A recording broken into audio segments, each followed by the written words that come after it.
Storytide and Harper Audio present Leaving the Station by Maia Arlow. Performed by Vilinsky. For my Uncle Lee, from whom I get my passion for learning about religion and who introduced me to the TV show that made me want to be a writer. You are deeply missed. Content warnings. Discussion of religious trauma, internalized transphobia. 1. Monday, 6:45 a.m. Just outside Manhattan, New York. You're going all the way? Excuse me? I ask the man seated across the aisle from me. He's burly, with leathery white skin and sport sunglasses resting on the back of his head, like some kind of off-brand Guy Fieri.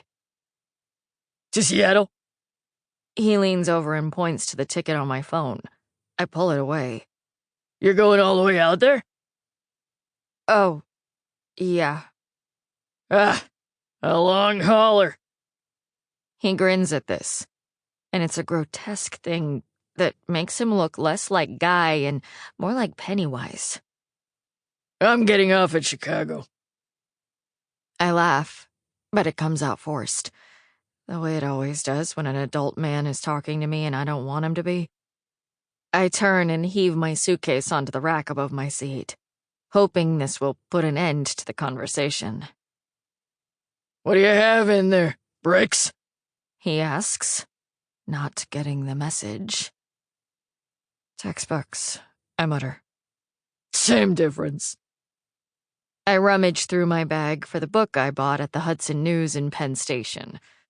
The cover is a sepia-toned image of a woman facing backward as she runs through the war-torn streets of 1940s Berlin.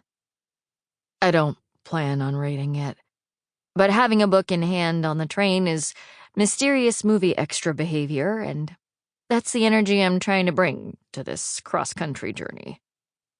I'm happy to fade into the background, to not be perceived except vaguely in people's peripheral vision, filling out the scene. I hold up the book and wave. See you around. You sure will. On that ominous note, I sling my backpack over my shoulder and head to the front of the car, pushing the button that opens the airlock door to the next one with a satisfying whoosh. There are more rows of coach seats with people milling about in the aisles, preparing for a long day on the train.